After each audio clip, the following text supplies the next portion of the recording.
What is up, guys? I do hope you're well. My name is Mark, and today we're covering r/IDONTWorkHereLady. If you're new here, please consider hitting that like, that subscribe, and that notification bell, if you enjoy the content, of course. Here's a list of today's stories, and let's get straight into it. Much love, guys. Our first story is by Anarchy, ran over by a shopping carriage. I'm an avid cyclist and have been for many years. As such, especially in bad weather, I usually wear a high visibility yellow reflective jacket. This happened yesterday afternoon. I bike into my local supermarket for a bit of shopping. I get what I need and go to leave. As I'm walking out in the parking lot towards where my bike was, bags in hand, some lady rolls a shopping carriage at me hard. I didn't see it or hear it, headphones, until it hit me. I recover. I say, "What the hell, lady?" She says, "Well, aren't you collecting the carts?" "No, I came here for some chips. Why the hell did you throw a damn carriage at me?" She said, "Well, you are wearing a uniform, so I thought you worked here." By now people are starting noticing because I was being loud. I said, "What uniform?" "I'm in jeans and my jacket." One of the employees that was actually out in the lot, wearing an entirely different style of high vis, came over to ask what was going on. She starts saying the regular, "I was rude," and I was yelling at her stuff. He looks very confused.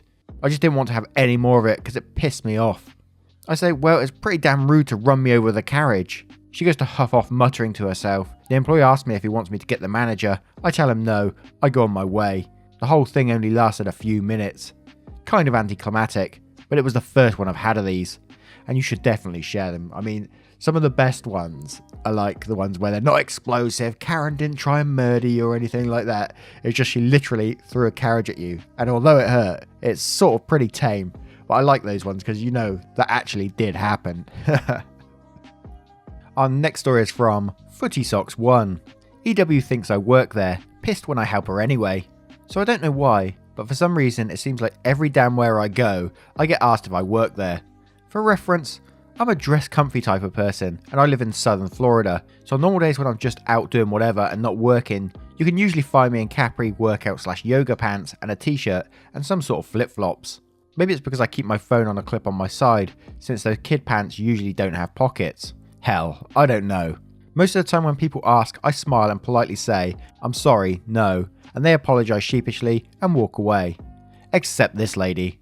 Cast, EW entitled woman, EWH entitled woman's husband, me. So I was out shopping at a thrift store because I like to go and find things to buy and fix up or use to make other things as a side gig for some extra money. I'm minding my own business, looking through clothing that I could use as fabric for a project when this lady walks up to me. I should mention that this particular thrift store has another thrift store literally next door. There's just a fence that separates the two parking lots and buildings. EW says, "Excuse me, you." I turn and look at her, questioningly I'm sure. She's probably in her 60s or 70s, well dressed, typical southern Florida snowbird from the looks of it.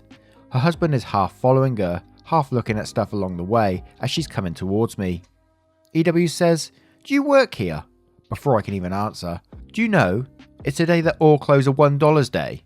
That lady over there, gesturing to nobody in particular, said it was. I say, "Actually I don't work here, but this store doesn't do that, that's the store next door. I think they do have that going today because it's day of the week, but I haven't been over there yet." She doesn't even acknowledge that I've spoken to her. No thank yous, sorry for bothering you, nothing, and walks away. I let it go, no big deal. I just answered her question, whatever. Well, that should have been the end of it, and aside from being a bit irritating that she couldn't be bothered to acknowledge that I'd spoken to her or anything else, again, no big deal. About 15 minutes later, her husband walks over to where she's about 3 racks away from me, still looking through clothes. EWH says, "What the hell, EW? What in the Sam hell are you doing with all those clothes?" I see she has a cart literally overflowing with clothing items. EW says, "What? They're only $1. That girl works here and told me that," and points at me. "Like hell she did. You must be deaf. That girl told you the dollar clothes were next door. I was standing right there when she said it. They don't do that here." Then EW says, "Well, she's the one that said they were. I don't want all this stuff for regular price." She pushes her cart pretty hard at me. "Since you told me they were $1 and they're not, you can put them all back." I said I didn't, and I still don't work here. I told you that when you clearly weren't listening. She turned on her heel and stomped out. Her husband just looked at me like, what the fuck, before I could see his expression turn to anger, and he quickly went after her.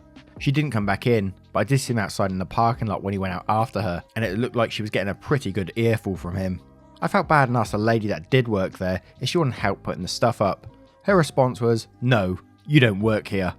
We laughed a bit as she rang me out and I went on my way. But seriously, where are these people raised to think that behaviour like that is acceptable? I really want to know.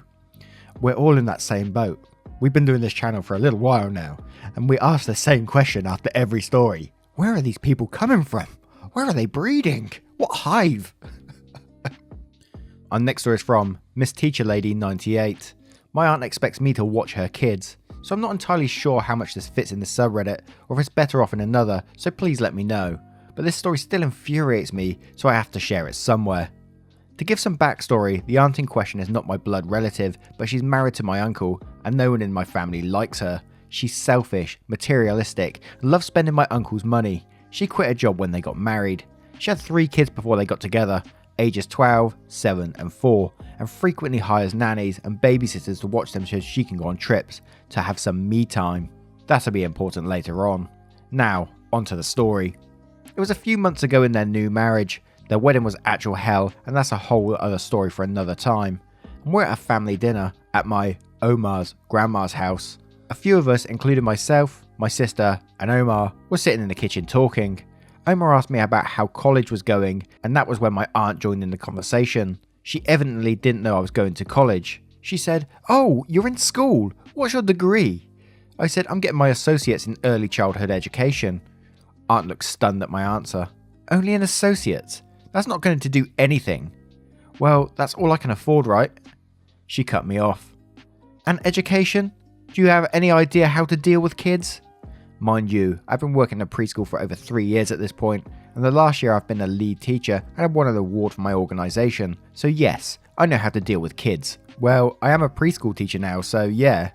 Me saying this suddenly changed Aunt's expression.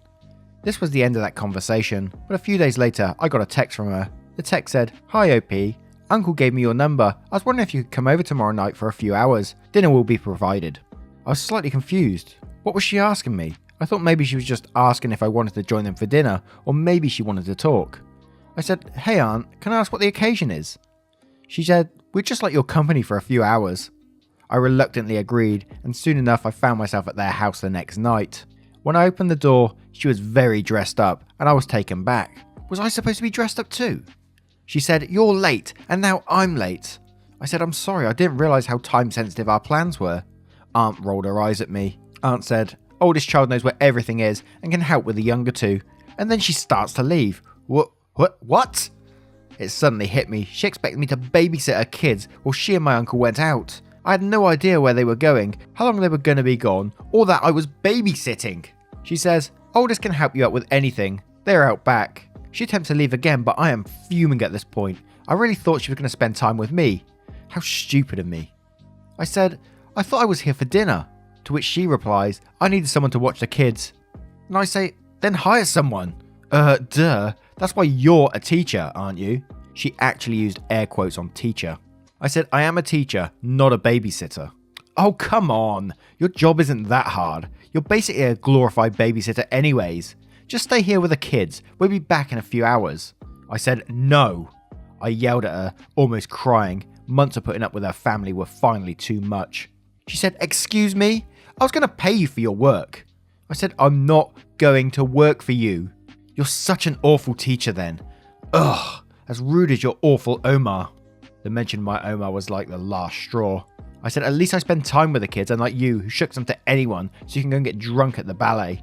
She said, "How dare you?" Then I say, "I'm more of a parent, an educator and support to my classroom kids than you are your actual kids. Find someone else to watch your whiny brats and maybe fucking ask them first." I stormed out, the altercation not even lasting 10 minutes. Once back in my car, I drove off as fast as I could before parking at a local grocery store and called my Omar sobbing. I felt so frustrated and upset, as well as stupid for thinking my aunt and uncle wanted me to spend time with them. She of all people know how awful aunt is, and was able to calm me down enough and offer me over for dinner to go over the events. We ended up laughing and making jokes about it. I love my Omar so much. I haven't talked to aunt in months now, and I'm actually okay with that. Edit, to those asking about where my uncle was, I didn't know it at the time. I was more focused on getting out of there, but my uncle wasn't even home. aunt was going to meet him at whatever they were going to go do. I just wasn't sure how to tie that into the story cleanly, and also, I am a German. Oh god. Danke für lesen? Is that how you do it? Oh god, imagine that. I know loads of teachers and they work so hard. I mean, even on the weekends, they're planning. People like, I don't know if it's the same in the UK, you get a massive break, summer holidays. And people in the UK generally think, oh yeah, teachers get the summer holidays off, it's all good. But they don't. They're planning through most of that. It's an incredible amount of work to deal with it. People's mindsets on teachers are so ignorant sometimes. But then to treat them like a babysitter, to trick them, and to come round to babysit for you, oh god, I'd been fuming just like you. Our next story is from Doggo of Borth. Lady thinks she is a nuisance.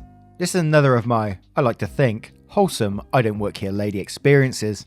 So last week I was in a small supermarket that we would call Opco. Now Opco has some high shelves, not super high, but if you're a little on the shorter side, it can be a pain. I was over by the pet food aisle. A lady asked me if I could reach something. No problem. She wandered off with that item in her basket. A couple of minutes later, she comes back and asks for help reaching another item in another aisle. No problem. It was a quiet day and I wasn't busy. I help her, she goes on her way. So the third time she comes up to me, she is so apologetic. She is worried she is being a nuisance.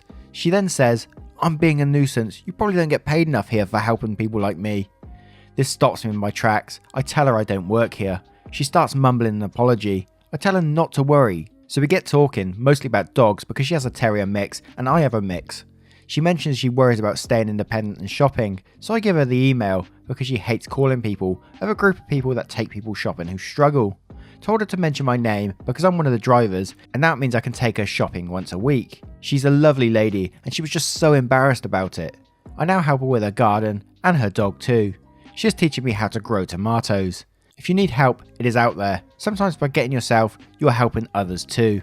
I love a wholesome story, especially when it involves helping like the older generation. As I mentioned before, some of them can be a pain in the ass, but the majority of them love a little chat, and taking 10 minutes out of your day to make them happy, change it, no lie, it can literally be life changing for them. Taking 10 minutes out of your week, going to visit an old person, I tell you, you'll be changing someone's world. Our next story is from Worrell. Just because I'm nice doesn't mean I work here. My ex-wife used to work at Walmart. This store was open at 7 to 11 most days, except for the holidays and New Year's, where they closed early at 6 PM. New Year's Eve one year, she was working till close, 7 PM. Most retail places keep you an extra hour or so past closing to help with cleaning up any straggling customers, etc. I was off on that day, and we had plans to go to a party, so we decided I would meet her after work, and we would leave from there.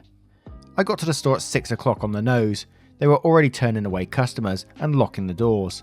Anyone inside already got to finish checking out, then had to leave. I knew the manager, so I asked if I could wait inside the doors until the wife was done work. It was fairly cold and snowing out, so he said no problem. At this location they had in and outdoors, which worked regardless of which side you were standing on. So they had to lock both of those doors, and were letting people out through the emergency exit door located in between them, which can only be opened from the inside. I was standing off to the side by the exit doors. As people tried to leave, they would head to the exit doors, see them locked, stand there for a second, not exactly sure what to do, then head to the emergency exit door. Once they had locked the doors, there was no staff out front directing anyone where to exit.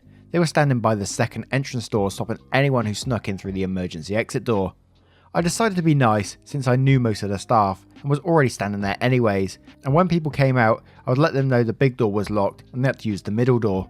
Apparently everyone had decided to come in just before closing, and it took at least 45 minutes to clear out the store. At about 6:40 or so, Karen comes and bangs on the door right behind me. At first I just ignore her, but it sounded like she was going to smash the glass doors, so I turned to her. She said, "Please, I need to get in, it's an emergency." I said, sorry, they're closed." "Please, my kid, he needs his medication. I need to get in. Where is your manager?" "Sorry, I don't work here. I'm just waiting for my wife." "Don't lie to me. I need to speak to your manager now." "I don't work here." One of the last customers comes out the store and headed right for the locked door. I said the same thing I was saying all night. I said, "Hey, sorry, the big doors are locked. You're going to have to use the small one there." They said, "Oh, okay, thank you." No sooner than they opened the door, Then Karen pushes past them, not even letting them out first, and walks right up to the second indoors, which are also locked. She turns to me and yells, "Unlock these doors now!" I said, "Like I said, I don't work here and they closed 45 minutes ago." Another customer and, other than Karen now, the last customer of the night, comes out the outdoors and leaves. Again, as soon as Karen sees this, she bolts for the outdoors. Manager is standing there though and stops her. Manager says, "Hey, sorry, we're closed." To which Karen replies, "Please, I just need to pick up a few more things and I'll be right out." "Sorry, all the registers are closed. That was the last customer of the night. We open again on Monday at 7 AM. She points to me. "Your employee opened the door for me and told me I could get all my shopping done tonight." Manager looks at me and I just shake my head. "Mom, he doesn't work here and I honestly don't think he has moved from that spot for the last hour or so." She says, "Yes, he does. I've seen him direct a bunch of customers to the proper exit door." Manager says, "Worrell, is that true?" I said, yes, no one was out here and the customers were getting confused." "Well, thank you very much." Manager extends his hand to me. I walk over and shake it. Manager then says, "Must have been a bit of an oversight on our end, but I appreciate you helping us out." I said, "No problem." And as if great timing, the lights in the store shut off. All that was left on was a few at the front. I assume for the security cameras and staff. Honestly, I didn't know they could shut the lights off. They always seem to be on 24/7. Karen said, "Please, I'll level with you. I'm throwing a party tonight. It was a last minute thing and I forgot to get supplies. I really need to get in there for a few minutes, that's all." The manager says, "The lights just shut off, so it's against the safety regulations for you even to be in here. I can't let you in." She says, "Please, what am I going to do?" I almost felt bad for her. Almost. Luckily for her, I lived down the street, so I knew the area fairly well. I said, "There was a variety store just across the street. They're open 24/7 every day, even Christmas, so they should be open." What I didn't tell her was my ex, and I referred to this place as emergency variety because everything there was 3 times the normal price. So I hope she enjoyed the $10 bag of chips and $3 cans of pop. She says, "Oh, thank you." She went to leave out the locked exit door, and of course, it didn't open. I said, "Sorry, that door is locked. You have to use the middle one there." Oh, you almost sort of felt sorry for her towards the end, but she tried using the kids' medication to get her vodka and stuff. What a piece of shit. Our next story is from Random Web Dragon. Granny versus the hooker. I just walked to the nearby gas station. I wanted a soda. As I get to the station, I see an elderly lady at the gas pumps having trouble, so I walk up and offer to help. Turns out she had a locking gas cap that was stubborn, but we got it open and her gas was pumping, so I go to head in to get my soda, and this maybe 18-year-old starts yelling at me saying she'd get me fired if I didn't come help her too. Before I can get a word out, the elderly lady has walked over and smacked the holy crap out of the girl with her cane while saying, "Leave my grandson alone, you dirty hooker. He's a good boy." Hooker draws back to slap the lady, and we all hear the whoop whoop of a police siren. Hooker tries to say the old lady attacked her, unprovoked, only to say the cops say, "Mom, I was parked here the whole time eating my lunch. I saw the whole thing, so if anything, I can arrest you right now for harassment and attacking a disabled elderly person." The officer then looks to the elderly lady and asks, "Is that what you would like?" Of course, she says, "No, dearie. I just want her to leave and leave us alone." Well, with that, the cop goes and tells the hooker that, and she is in a car and gone faster than virginity in a brothel. We all walk to the station, I get my soda, lady pays for her gas and buys the officer a coffee, and we go to leave, and the lady offers me a ride home. It's so cold, so I accept. As we're getting in the car, the officer helps her into a car as I wreck up her tank for her. I get in and we drive off, and she drops a bomb that almost made me laugh myself sick. It's a good thing my son the cop was there, or I'd have to kick her skinny bitch ass. Update? I thought you may want an update. I saw the officer again at the store this morning, and we got to talking. He was not her son, and he had no clue who she was. Update 2, I know some of you are saying she may have had dementia, and I can't say she does. But she has some sass, and she remembers things quite well. Like where my house is. She showed up knocking on my front door this morning, gift plate of cookies in hand, and asking if I could help her refill her car again. Her name is Shirley, and she's practically all alone now since her husband died a year ago, and the rest of her family lives in Seattle. After refilling her car again, she insisted on taking me to lunch, her treat. I forgot how much fun it was to sit and talk with an elderly person about old times. I added my name and number to her cell phone, so she can call whenever she needs some help with shopping. Poor thing had all of 2 numbers in it, her doctors and her landlords. No family, no friends. I think I just got myself adopted, and I'm totally good with that, if only for the buttercream cookies. I'm gonna be a bad guy here. I'm gonna be a bad guy. I'm not quite buying this story very much. I read it, and the more I was reading, I was thinking, this, although it could be true. I mean, stranger things have happened in the entitled world, but yeah. Starting off with the lady attacking the hooker for saying my grandson, blah, blah, blah. Then randomly getting him in the car, turning up at his house with plates of cookies. I mean, do you buy this story? Let me know. Anyway, guys, thank you very, very much for your time today. I hope you did enjoy the stories, even though some of them were a bit cheesy. Let me know if you did enjoy them. If you'd like to see more, what you would like to see, it really helps my channel. Feedback is always super important part of this channel. It helps me improve, helps me provide you with better stories, all that kind of good stuff. And I've been having a lot of fun with these keywords. The last one we posted was really funny as well. So let's go with anchovies today, because that story was pretty smelly towards the end there. So yeah, try and get anchovies in your comment below. If you did enjoy these stories, please consider hitting that like, that subscribe, and maybe that notification bell. And I will see you in the next one. Thank you so much, guys. Much love.